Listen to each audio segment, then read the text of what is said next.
When catastrophe strikes and people are in need of saving, rescue teams are dispatched to lend a helping hand. Whether by land, air, or sea, these professionals are trained to save lives. So join me as we take a look at the top 15 most incredible search and rescue operations. Number 15. Mount Everest, 1996. Standing at over 29,000 feet tall, Mount Everest is the tallest mountain in the world. An average of 35,000 people come to Nepal a year to catch a glimpse of the mountain, and even fewer attempt to climb it. It takes about 2 months to reach the summit, and only about 4,000 people have ever successfully done so. So as you can imagine, nature is not on your side when making the climb, so getting stuck up there is probably one of the worst things a human can experience. But in 1996, that's exactly what happened. During a climb, multiple expeditions made it to the 26,000-foot mark, known as the death zone. And when faced with terrible, life-threatening storms, they were faced with a choice: turn back after having made it so far, or brave the storm. They chose the latter and paid for it dearly. 8 of the climbers lost their lives to the elements as a rescue team made their way up towards the summit, and in the end, one survivor, Beck Weathers, was airlifted by helicopter in what was the highest altitude medical evacuation ever performed by a helicopter. When Beck Weathers finally made it to the hospital, his right arm was amputated between the elbow and the wrist, along with all of the fingers and thumb on his left hand, and his nose was amputated and reconstructed using the tissue from his ear and forehead. There are plenty of books and films detailing the event, and the year 1996 went on record as the 3rd deadliest year for Everest climbers. And prior to that time, it was said that for every 4 people who made it to the summit, 1 climber died. Number 14. Miracle on the Hudson. Like many other search and rescue missions on this list, the next entry became so famous that Hollywood took a stab at it. It's not hard to see why the Miracle on the Hudson is one of the biggest news stories of the last 20 years, especially because everyone involved survived. During a routine flight from New York's LaGuardia Airport to Charlotte, North Carolina, Flight 1549 flew through a flock of geese shortly after takeoff, and the aircraft's engines had failed. Running out of viable options fast, Captain Chelsea Sullenberger made the split-second decision to land the plane in the icy waters of the Hudson River in January. The plane landed as best as a pilot could do into the river, but all 155 people on board needed to figure out how to stay out of the water and avoid the risk of hypothermia. The photos of passengers and crew members standing out in the wings are iconic, but what really sets this story apart is the response. Not only was the U.S. Coast Guard on the scene, but 2 ferries from the U.S. waterway pitched in to help as well, and everyone was off the plane and out of the winter waters in less than 15 minutes. In the end, Captain Sullenberger, who is famously now known as Sully, kept quiet afterwards and humbly told reporters he was just doing his job. Number 13. Copiapo Mining Incident. Another uplifting story of search and rescue missions going right is from 2010. The Copiapo mining accident made headlines all over the world when the 33 miners became trapped a half a mile below the surface of the earth at the San Jose gold mine in Chile. The tunnel had completely collapsed, leaving the men trapped down there for 69 days in a 540-square-foot space with little ventilation, food, and water. The men had enough emergency rations to last them for just 2 or 3 days, but they managed to stretch that time period out to a miraculous 2 weeks. To maintain their sanity and survive the best they can, the trapped miners practiced a one-man, one-vote democracy so they could better work as a team to find escape routes and keep morale up. Obviously, rescue teams on the surface were hard at work to get the 33 miners out safely, but it was far more complicated than just drilling straight down, as they could trigger another collapse. It took a group of 3 separate drilling teams, almost every Chilean government ministry, dozens of global corporations, and even NASA to get the miners out in one piece. In the end, a way was found, and each man was winched out one at a time in a specially built capsule. The entire operation was live-streamed, and 5.3 million people had tuned in. The mission cost $20 million, with a third of that sum covered by private donations. Number 12. Baby Jessica. Anyone who's lived through the 1980s in the United States knows the story of baby Jessica. Jessica McClure was 18 months old when she became the most famous person in the country, but for all of the wrong reasons. While her mother's back was turned, Jessica McClure fell into a 20-foot deep well. Luckily, Jessica survived the harrowing fall, but she was now in a race against time, and the rescue mission ran on a 24-hour news cycle. She was trapped in an 8-inch diameter well casing for a full 56 hours without food or water, while rescuers furiously yet carefully dug a hole next to the good shaft. From there, the crew constructed a small tunnel connecting to the well, and a paramedic, Robert O'Donnell, squeezed his way in to find Jessica stuck with her leg above her forehead. But as a testament to young Jessica's mettle, rescuers said that as they got closer to her, they could hear her singing Winnie the Pooh to herself. When she was finally out of there, photographer Robert Shaw snapped a photo of the harrowing rescue, which won him a Pulitzer Prize in 1988, and the young Jessica McClure met the American president the next year. Nowadays, Jessica McClure is alive and well, working as a school teacher, and is ironically married to the foreman of a pipe supply company. Number 11. The Maersk Alabama. A lot of great rescue stories have made it to the silver screen, and somehow or another Tom Hanks has been the star of a lot of them, including this entry. The Maersk Alabama rescue in 2009 is probably better known for the ship's Captain Phillips. In 2009, the cargo ship was 240 nautical miles off the coast of Somalia when it was hijacked by pirates, marking the first successful pirate seizure of a ship registered under the flag of the United States since 1815. Once the 4 pirates made their way on board, the 23 crew members of the Maersk Alabama became hostages, but after a scuffle between the 2 groups, the crew members managed to turn the tables and take a pirate hostage. The 3 remaining men took to the ship's lifeboat to make an escape and kept Captain Phillips in tow. But the United States Navy was quickly on their tail, sending warships to trail the lifeboat for days. Tensions between the Somalian pirates and the U.S. Navy only grew, and Captain Phillips' situation only became more dire. So the Navy SEALs stepped up and stepped in, despite the rocking warship they were perched on. Snipers shot and killed the 3 pilots without harming Captain Phillips. Number 10. Apollo 13. Houston, we have a problem. Saving people here on planet Earth is one thing, but rescuing them while out in space is something else entirely. But that's exactly what happened with the Apollo 13 mission. This was a tough one because unlike an incident on a boat or a mountain, NASA can't send a search and rescue team to space. So then how did they do it? Well, as Apollo 13 was headed for the moon, an explosion happened on board when the vessel was 200,000 miles away from Earth, with Jim Lovell, Fred Hayes, and Jack Swigert quickly looking not only for a way to solve the problem, but for a way home.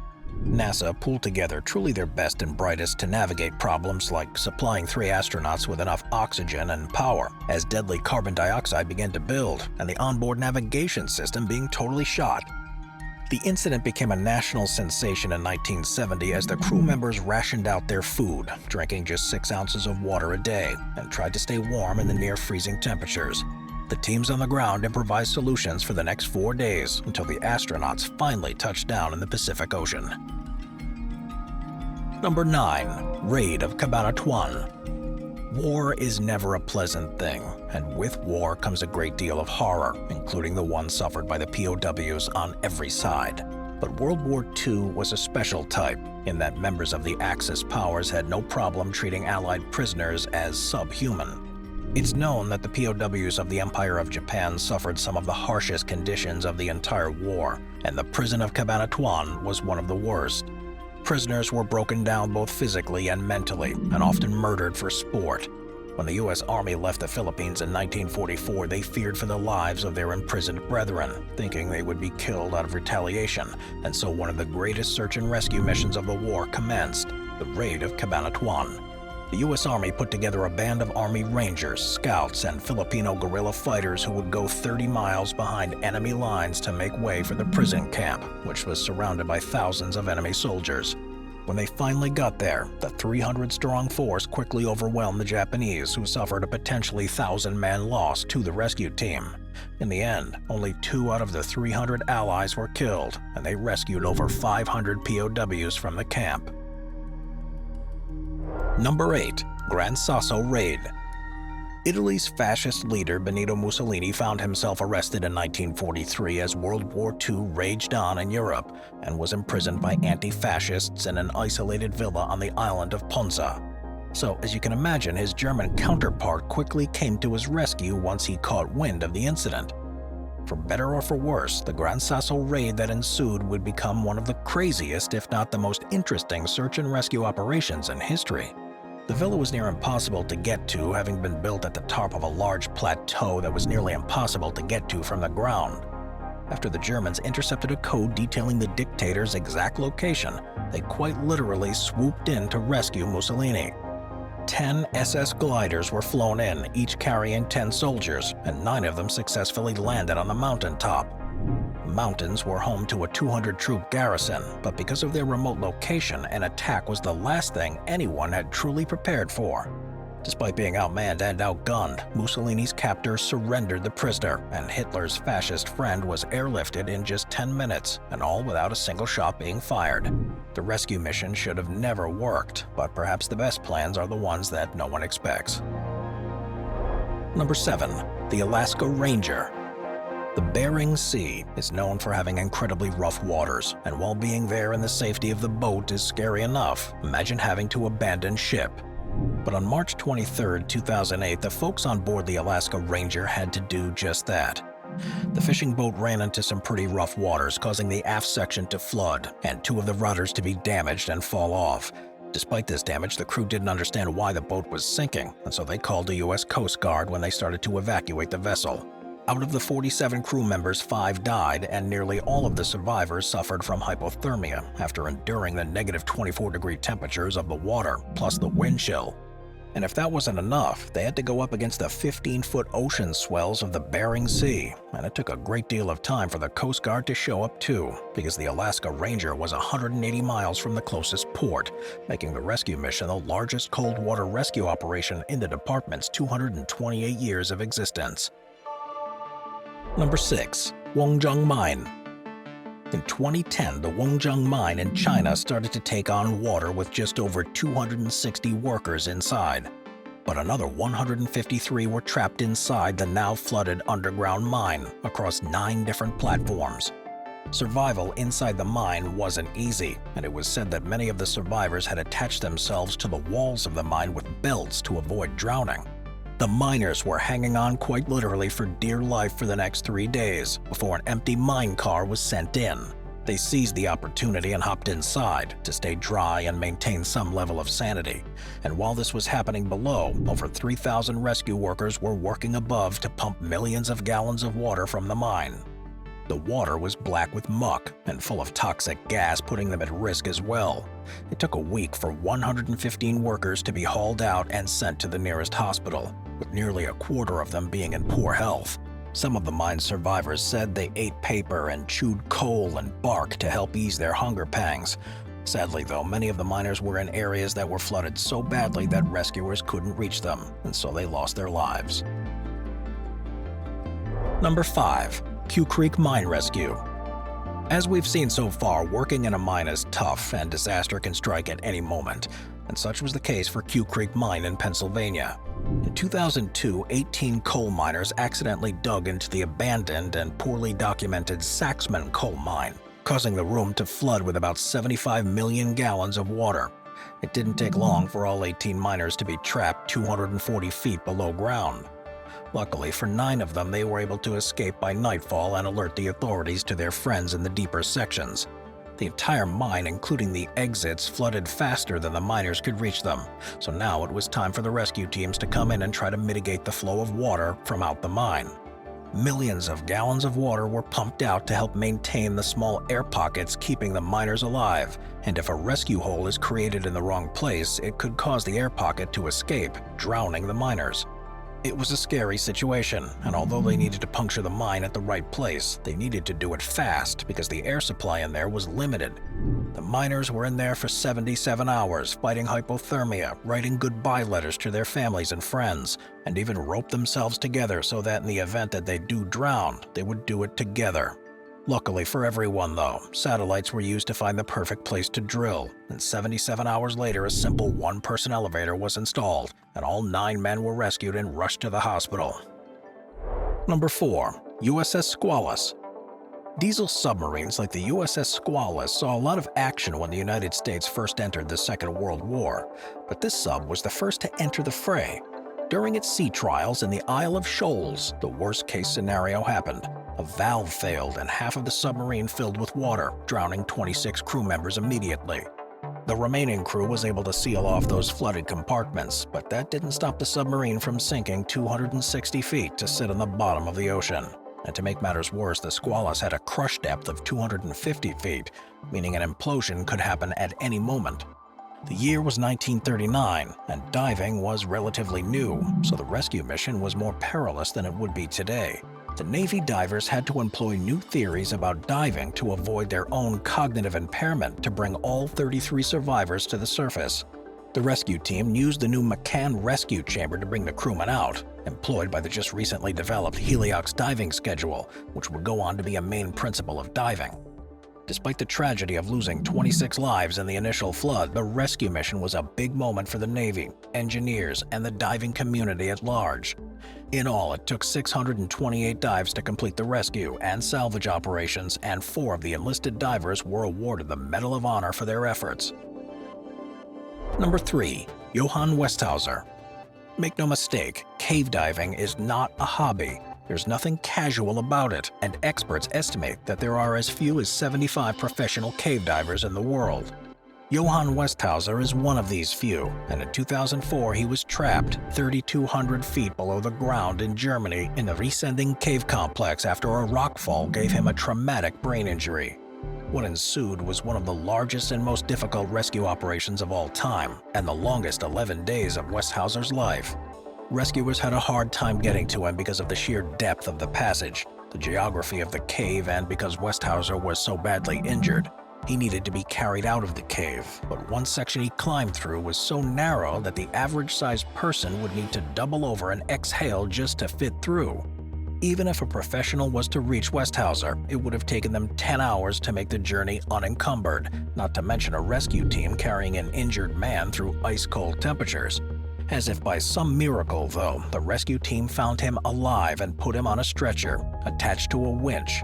The rescue involved more than 700 people and cost nearly €1 million, and the government sealed the entrance to the cave so this would never happen again. Number 2. Tamlong Cave. The most recent entry on this list is the Tamlong Cave Rescue. In 2018, a junior soccer team, all ages 11 to 16, became trapped in the Tamlong Cave in Thailand after heavy rainfall flooded the area and barred their exit. The rising water levels and tough currents forced the teams deeper into the cave, and no one knew where they were for a full 2 weeks. The boys and their coach subsisted on a few snacks they brought with them and drank the water that dripped from the cave's walls, but that wasn't enough. The coach, who was a former monk, taught the team meditation practices to help keep morale amidst the pitch black of their surroundings and mitigate their limited air supply. When the team was finally located by a professional caver, an international coalition of divers, engineers, and logicians was formed. And they began pumping water out of the cave and introduced divers to find the boys and shepherd them out of the tiny space. But despite everyone's best efforts, the operation proved to be a logistical nightmare. Not only was much of the cave flooded, making it harder to find a proper entrance inside, but the currents were also so bad that it would have taken a professional diver at least 5 hours to get to the boys. And monsoon season was just around the corner. But one thing was certain, they needed to get out. In the end, a team of 15 international cave divers and 5 Thai Navy SEALs went in with wetsuits, oxygen tanks, and diving masks and found the team, geared them up, sedated them to prevent them panicking, and attached them to their back and began the 3-hour journey one by one. And while the entire team made it out alive, one volunteer diver, Saman Kunan, died during the rescue. Number 1. Dunkirk. The final rescue mission on our list is so iconic that it made it not just to the big screen, but to the IMAX. The Miracle of Dunkirk is the largest and greatest military rescue operation of all time and, for all intents and purposes, should not have worked. More than 330,000 Allied troops, with a third of them being the British Expeditionary Force, stood at the waters of Dunkirk in northern France in 1940, waiting for rescue before the German pincer attack wiped them all out. But German air raids had destroyed many of the port facilities, and the 1,400-yard-long breakwater was the only option. Facing annihilation, Captain William Tennant directed the troops at the dock to wait for the Allied navies to rescue them. But they knew this would take too long and give the Germans too much time, and the waters were too shallow for many of the Royal Navy's vessels to navigate. But despite the odds and the shallow waters, there was a total of 800 vessels that came to the rescue at Dunkirk, with only about 40 of those being military vessels. So what were the other 760? Civilians came to the young men's rescue with their yachts, catamarans, pleasure boats, merchant ships, and fishing boats, many of which were operated by the owners themselves. These civilian vessels would become known as the Little Ships of Dunkirk, and the rescue operation would become one of the greatest stories ever told.